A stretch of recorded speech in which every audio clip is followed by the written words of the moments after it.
Hello everyone, welcome to Nisha cooking channel. ಇವತ್ತಿನ ವಿಡಿಯೋದಲ್ಲಿ ನಾನು ನಿಮಗೆ ತೋರಿಸ್ತಾ ಇರೋ ರೆಸಿಪಿ ಸ್ಪೆಷಲಾಗಿ ಚಿಕನ್ ಮಸಾಲನ ಹೇಗೆ ಮಾಡ್ಕೊಳ್ಳೋದು ಅಂತ ನೋಡೋಣ. ತುಂಬಾ ರುಚಿಯಾಗಿರುತ್ತೆ ಈ ರೆಸಿಪಿ.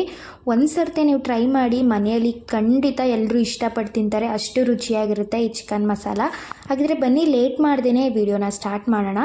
ಮೊದಲಿಗೆ ನಾನು ಅರ್ಧ ಕೆಜಿಯಷ್ಟು ಚಿಕನನ್ನು ಚೆನ್ನಾಗಿ ತೊಳೆದ್ಬಿಟ್ಟು ತೊಗೊಂಡಿದ್ದೀನಿ. ಅದಕ್ಕೆ 1 ಸ್ಪೂನಷ್ಟು ಶುಂಠಿ ಬೆಳ್ಳುಳ್ಳಿ ಪೇಸ್ಟು, ಅರ್ಧ ಸ್ಪೂನಷ್ಟು ಯೆಲ್ಲೋ ಪೌಡರು, 2 ಟೇಬಲ್ ಸ್ಪೂನಷ್ಟು ಮೊಸರನ್ನ ಹಾಕ್ಕೊಳ್ತಾ ಇದ್ದೀನಿ. ಈಗ ರುಚಿಗೆ ತಕ್ಕಷ್ಟು ಸಾಲ್ಟನ್ನು ಸೇರಿಸ್ಕೊಂಡಿದ್ದೀನಿ.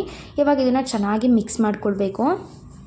ಈ ರೀತಿ ಮಾಡೋದ್ರಿಂದ ಚಿಕನ್ಗೆ ಉಪ್ಪು ಚೆನ್ನಾಗಿ ಇಟ್ಕೊಳ್ಳುತ್ತೆ, ಆವಾಗ ಚಿಕನ್ ಸಪ್ಪೆ ಅನಿಸೋದಿಲ್ಲ. ಹಾಗಾಗಿ ನೋಡಿ, ಈ ರೀತಿ ಚೆನ್ನಾಗಿ ಮಿಕ್ಸ್ ಮಾಡ್ಕೊಂಡಿದ ನಂತರ ಒಂದು ಪ್ಲೇಟ್ನ ಮುಚ್ಚಿಬಿಟ್ಟು ಇದನ್ನು ಸೈಡಿಗೆ ಎತ್ತಿಟ್ಕೊಳ್ಳಿ. ನೆಕ್ಸ್ಟು ಸ್ಟವ್ ಮೇಲೆ ಒಂದು ಕಡಾಯಿನ ಇಟ್ಬಿಟ್ಟು ಅದಕ್ಕೆ 3 ಸ್ಪೂನಷ್ಟು ಎಣ್ಣೆನ ಸೇರಿಸ್ಕೊಳ್ಳಿ. ಎಣ್ಣೆ ಬಿಸಿ ಆದಮೇಲೆ ಸ್ವಲ್ಪ ಕಸೂರಿ ಮೆಂತಿ, ಲವಂಗ, ಸ್ಟಾರು, ಚಕ್ಕೆ, ಮರಾಠಿ ಮೊಗ್ಗು, 1/4 ಟೀ ಸ್ಪೂನಷ್ಟು ಮೆಣಸು, ಇದ್ರ ಜೊತೆಗೆ ಪಲಾವ್ ಎಲೆ ಹಾಕ್ಕೊಂಡು ಒಂದು 20 ಸೆಕೆಂಡ್ಸು ಇದನ್ನು ಫ್ರೈ ಮಾಡ್ಕೊಳ್ಳಿ.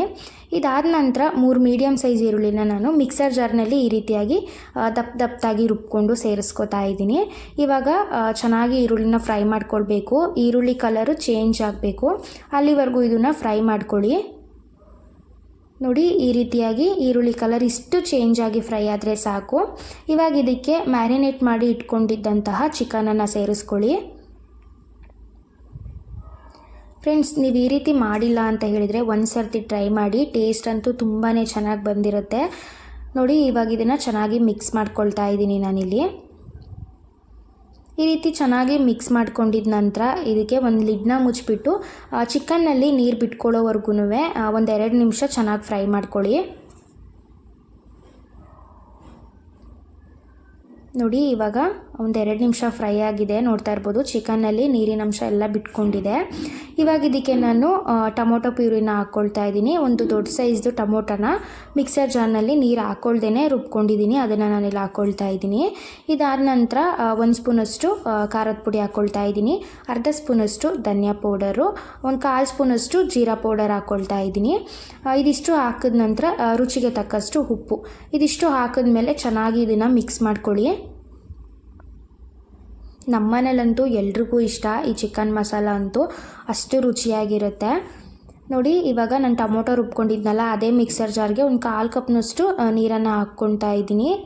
ನೋಡ್ತಾ ಇರ್ಬೋದು, ಜಾಸ್ತಿ ನೀರು ಹಾಕ್ಕೊಳ್ಬೇಡಿ. ಚಿಕನ್ ಮಸಾಲ ಈ ಕನ್ಸಿಸ್ಟೆನ್ಸಿಯಲ್ಲಿದ್ರೇ ಟೇಸ್ಟು ತುಂಬ ಚೆನ್ನಾಗಿರುತ್ತೆ.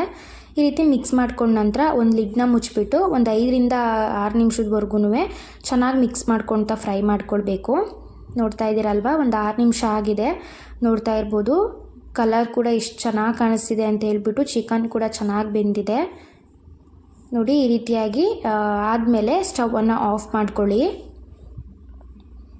ಸ್ಟವನ್ನು ಆಫ್ ಮಾಡ್ಕೊಂಡ್ಮೇಲೆ ಸಣ್ಣದಾಗಿ ಕಟ್ ಮಾಡ್ಕೊಂಡಿರುವಂತಹ ಕೊತ್ತಂಬರಿ ಸೊಪ್ಪನ್ನು ಈ ರೀತಿ ಹಾಕ್ಕೊಂಡ್ಬಿಟ್ಟು ಚೆನ್ನಾಗಿ ಮಿಕ್ಸ್ ಮಾಡಿಕೊಂಡ್ರೆ ತುಂಬಾ ಟೇಸ್ಟಿಯಾಗಿರುವಂತಹ ಚಿಕನ್ ಮಸಾಲ ರೆಡಿ ಆಯಿತು. ಫ್ರೆಂಡ್ಸ್, ಇವತ್ತಿನ ಈ ರೆಸಿಪಿ ನಿಮಗೆ ಇಷ್ಟ ಆಗಿದರೆ ಈ ವಿಡಿಯೋನ ನಿಮ್ಮ ಫ್ಯಾಮಿಲಿ, ಫ್ರೆಂಡ್ಸ್ ಎಲ್ಲರಿಗೂ ಕೂಡ ಶೇರ್ ಮಾಡಿ. ಇನ್ನೂ ಇದೇ ರೀತಿ ಹೊಸ ರೆಸಿಪಿಗಳಿಗಾಗಿ ನನ್ನ ಚಾನಲ್ಗೆ ಸಬ್ಸ್ಕ್ರೈಬ್ ಆಗಿ ಪಕ್ಕದಲ್ಲಿರೋ ಬೆಲ್ ಐಕನ್ನ ಕ್ಲಿಕ್ ಮಾಡಿಕೊಂಡು ಆಲ್ ಅನ್ನೋ ಆಪ್ಷನನ್ನು ಸೆಲೆಕ್ಟ್ ಮಾಡ್ಕೊಳ್ಳಿ. ಇದರಿಂದ ನಾನು ಯಾವುದೇ ವಿಡಿಯೋ ಹಾಕಿದ್ರೂ ಫಸ್ಟ್ ನೋಟಿಫಿಕೇಷನ್ ನಿಮಗೆ ಬರುತ್ತೆ. Thank you so much for watching.